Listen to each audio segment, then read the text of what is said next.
Miss? Yes? I was wondering, what about the security system here at Forrest Hills? I mean, how do you go about keeping your eyes on the patients? Well, we have a very efficient security system. You have noticed that the grounds are completely fenced in. Oh, yeah, you can certainly notice that, yeah. And you've already seen how strict we are about movement within the building. For instance, I chart the people that come in and out of here, and doors are kept locked, all hallways monitored. I see. And we have a bed check every night. Each and every patient, each and every bed. Well, it is efficient, isn't it? What about the automobiles coming on and off the car? All vehicles are checked. Well, staff cars aren't.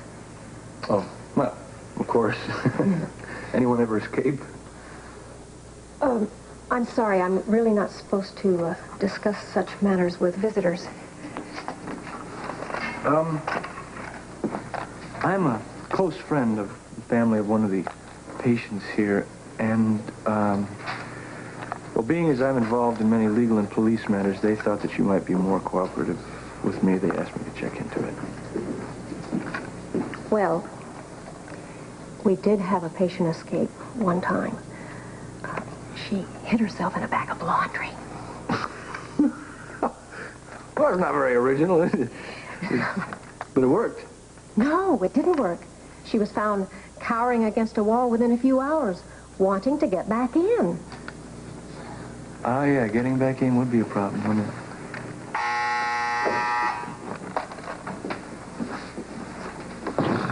Joe, Dr. Nelson told me that you were here. Yeah, I had a little spare time. Thought I'd come up and see Heather. That's rather unusual, isn't it? Unusual? Well, I didn't know that you were close to Heather. No, I'm just sort of filling in for Jeff. He's got his hands tied right now at the moment. You look upset, Mrs. Grant.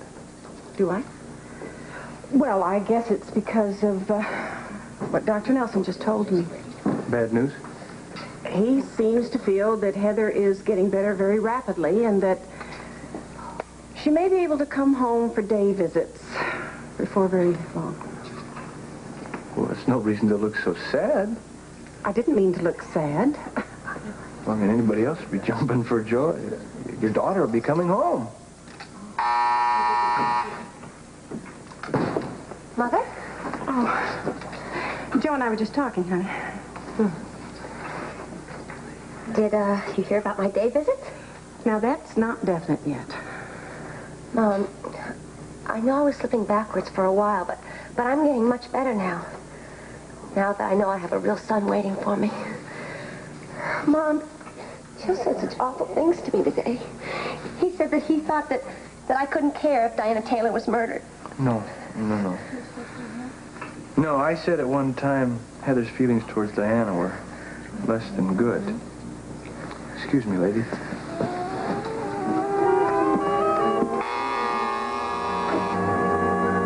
Logan, I want you and your attorney to know that you are still under suspicion, although your voluntary statement will help me in some way in this investigation. Wait a minute, you mean to tell me that by telling the truth it hasn't cleared the whole mess? To the contrary.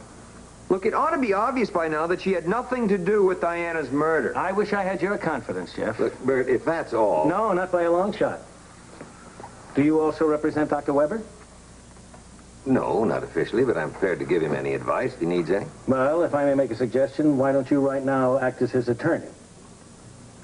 All right, Jeff, I think Captain Ramsey would like to ask you some questions. Now, you want me to run interference for you? No, that's all right. I'll answer any questions he's got. Good. Marilyn, we'll record this also. This will be identified as an interrogation of Dr. Jeffrey Weber in the presence of his attorney, Lee Baldwin, and Miss Ann Logan.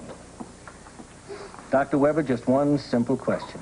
Can you tell me where you were on the night that Diana Taylor was murdered, beginning after you quarreled with her and walked out of her apartment? Jeff, now, if you want to think about that or even decline to answer the question. No, I don't have to think about it at all. Well, then go right ahead, Doctor. I went directly from Diana's apartment to the hospital. And Diana was alive when he left her apartment. Someone at the hospital vouch for this? Oh, you bet. I created quite a storm over there because I had to get into pediatrics records. Mm-hmm. Can you give me some names? Sure. Dan Rooney saw me. Georgia Price was at the desk in the lobby. And the pediatrics nurse. Anyone else see you there? Yes, my brother, Rick Weber. He insisted on driving me up to Forrest Hills. We were together through the whole time until we got to the accident. Oh, that was a 3-car accident on Forrest Hills Right, Road. right. We stopped and we did what we could, and then he got in the last ambulance and came back to the hospital. Mm-hmm. What did you do? Well, it was near dawn, so I drove on to Forrest Hills. You were waiting for that, Captain. Thank you. Now, this is the coroner's report. This should certainly help us get to the truth.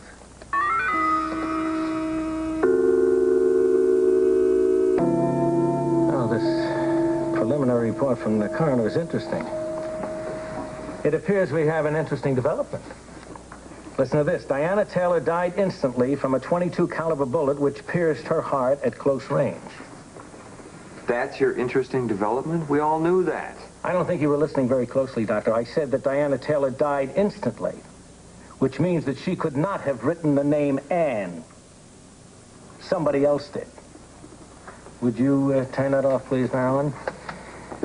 And whoever the killer was must have known Anne Logan and knew about her hostility toward Diana Taylor. Someone who was close to the situation. Well, I think that's very interesting, Bert, and it seems to get my client right off the hook. Yeah. This killer, whoever it was very clever. Certainly got us off on the wrong track. We thought Diana was giving us a clue as to who her murderer was. But this report also rules out another possibility, that it was a stranger. It couldn't have been a stranger because a stranger wouldn't have known Anne Logan's name and would have no reason to write that name down. Where does that leave you, Bert? I'm afraid it leaves me right back to square one. Yeah. Except we do have one piece of information that's very important. Whoever the killer was hated Miss Anne Logan. Miss Logan, can you think of anybody who would be this hostile toward you? Anyone who would hate you so severely? No, I can't. What she means is that she can't think of anyone but my wife. Jeff, don't bring Heather into this, please. Look, maybe she is involved. I want it all out in the open. I couldn't agree with you more, Doctor. If Heather knew about my love for Anne... Are you saying that your wife could hate strongly enough to commit murder? No, Bert, you're asking him to speculate about what some... All right, Counselor, I get your point. I guess I've gone a little too far at the moment, but I guess I do have to go back to square one. If you and your clients would like to leave, you have my permission, though I may need them later. Thank you. Well, thank you all.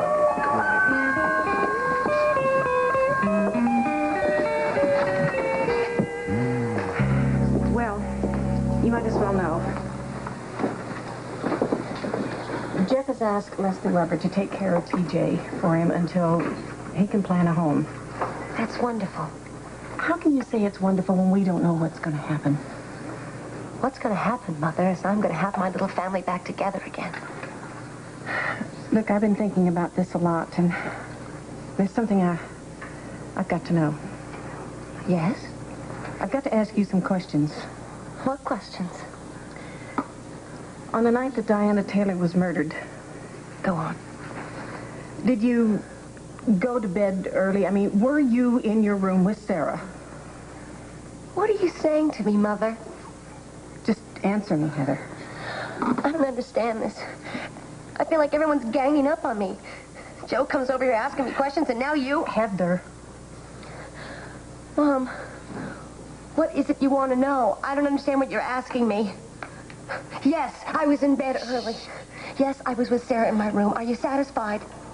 I can't ask Sarah, you know. You had better be telling me the truth. Go ahead and ask her. I can't believe you think such awful things of me. Now, you don't even know what I was thinking. Don't I? You were wondering if there wasn't some way I could have gotten out of here and gone to Diana Taylor's apartment. That was it, wasn't it? See, you can't even deny it, Mother. Now I'm a murderer. It all makes sense what Joe was asking me about. He thinks I hurt Diana Taylor, and so do you. You both think the same thing. I won't deny it. I don't trust you, and I don't believe you. And I'm sorry to have to say this, but thank heavens that you are locked away in here. Heather, don't forget to give your mother the vase that you made for her. Remember, it's right over there on the table, all dried now. No, it's not ready yet. Why not? Well, I haven't painted it. You see, some of the newspaper we use still shows through, and I want to paint it so it'll look nice. All right. Look, don't make such a fuss, Heather. Really, Mom, I want it to be just right for you. It's all right. I'll just take it the way it is. No. Wait, no, it's not ready yet. Really, I want to paint it so it'll be a special present for you. I'm sorry we argued. Really, I am. Please love me, Mom. Will this be satisfactory, Mr. Cassadine? Yes, that's beautiful. Put it on the table at Dr. Weber's place, and you can put the other roses around the room. Yes, sir. And Chef said to tell you that dinner is being prepared. Oh, that's good. I want special attention given to every detail. Every detail, sir. Would you like white wine with dinner tonight or champagne? I think the white wine. I don't want to appear too ostentatious. Of course. It seems wiser to keep a low profile, I think. Yes. Ah, now I understand why you brought the smallest yacht in your fleet, sir. Dr. Weber should be here soon. I'm a bit concerned about that, sir, if I may mention it. Concerned about what, Albert? Well, with the lady doctor here and us waiting for that message from Hong Kong and Amsterdam. Well, just bring me a note as soon as you know, as soon as you receive it, okay? Yes.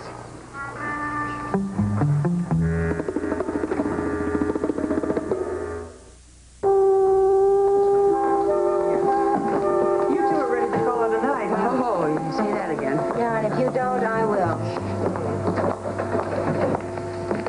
Well, hello. What a vision of loveliness. Oh, it's just an old rag I found in the back of my closet. Actually, Amy found it in the back of my closet and brought it to me here. Well, it looks like somebody is going out on the town tonight. So it would seem. You want me to sign you out, Gail? Check it out. Yeah, go ahead. I have to wait for Lee anyway. Ah, thank you. Gail, you wanted to take these patient folders home? Oh, Brian, I forgot all about it. Thanks so much. Excuse me. Yes? I'm to pick up a Dr. Weber. Oh, that'd be marvelous. I think you mean the lady right behind you. Dr. Weber? Oh, you're getting close. I'm Dr. Weber. Mr. Castle has sent his limousine for you, madam. Yes. It's right out front. Well, thank you. I'm ready. All right. Good night. Have a good time, madam. I will. Well, I don't believe that. Yeah, what was that all about? I think a flower is starting to bloom. What? Oh, it's this woman talk. You wouldn't understand, Brian. No, Brian. No, honey. Hi, darling. Mwah. Is that a chauffeur that was with Lesley? Well, either that or a paid escort. Monica, please. Yes, Lesley was being picked up for dinner. Oh. That's very convenient. I mean, delivered, picked up, delivered right at the door. Hope she stays warm. Monica, listen, what about Anne? Logan? She's been released. Oh, Lee, thank goodness. Does that mean that she's been cleared by the police? Well, they'll probably call her in for more questioning, but as far as I am concerned, she has been exonerated of the death of Diana.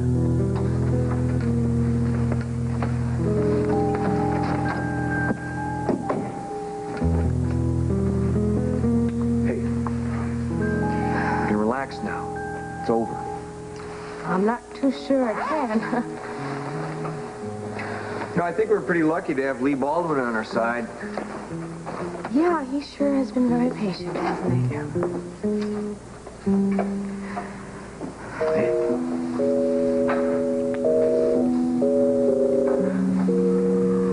What's the matter? Just seems kind of awkward, Jeff. Awkward? What are you talking about? Annie, we love each other. You just tried to prove that by lying for me. Well, it's going to take some time. I mean, there are certain problems that need settling. Well, didn't we settle one today? I don't know. Did we? Talking about Diana. She played a very important part in your life, whether or not you want to acknowledge that. I know.